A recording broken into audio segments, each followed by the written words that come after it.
Ave Regina, Mater misericordiae, vita dulcedo, estes nostra salve.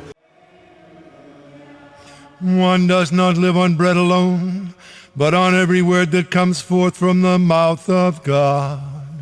Alleluia. Alleluia.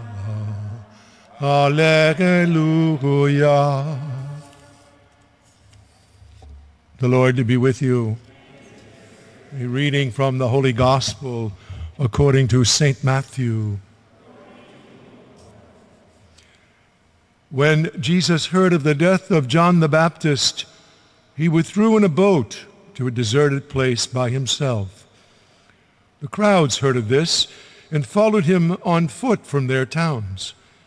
When he disembarked and saw the vast crowd, his heart was moved with pity for them, and he cured the sick.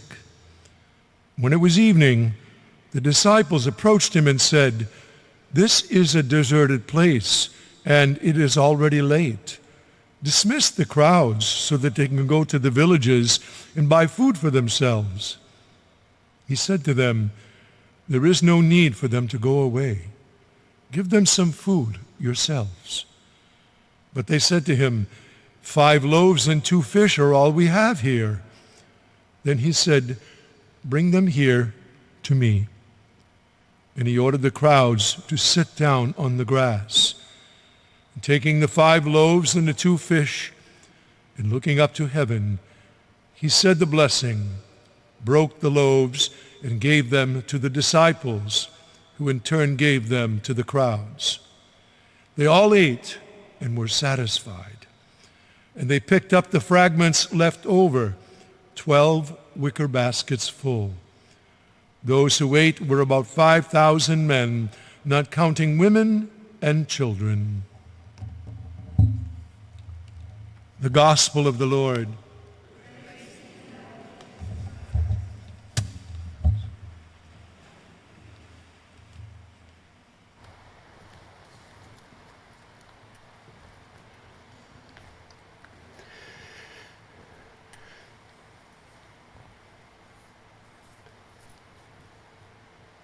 When was the last time that any one of us stopped to consider the power of words? The power of words. Words can give life, and words can suck the life right out of you. They can suck the life right out of you.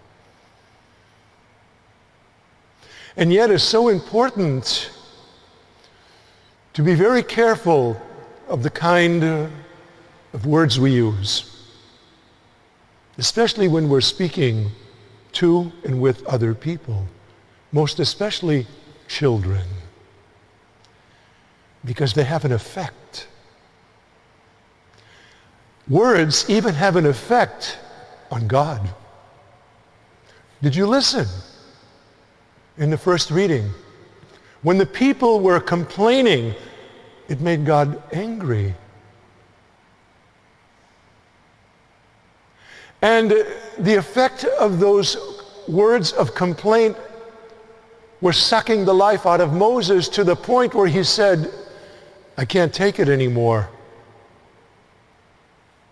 I can't take it anymore."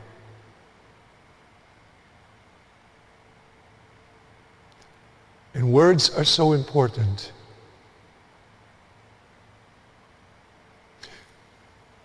The gospel acclamation really is the bridge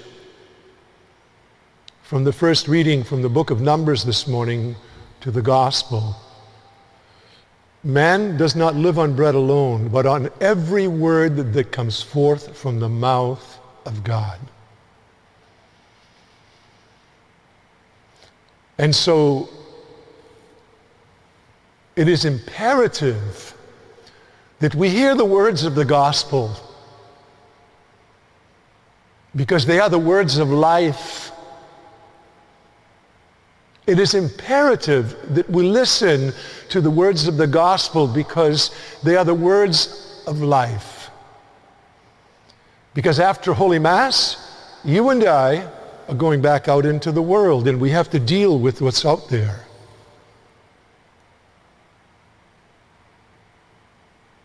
But not only does it affect the heart, God's words, the words that God speaks, have an effect on us physically. In a moment, I'm going up into the sanctuary, and I'm going to call down the Spirit on those gifts of bread and wine at the epiclesis. And you will hear me say, "Take this, all of you, and eat of it. This is my body." Those are the words of institution. Those words have power. So much power that they change the bread and the wine into Jesus. That's how powerful those words are. That's how life-giving those words are. They nurture us. They feed us.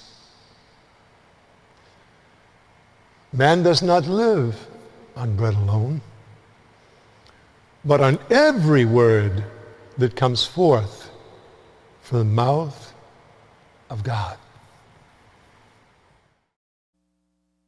Regina Celi, letare, alleluia, qui atque meruisti portare, alleluia, resurrexit sicut dixit,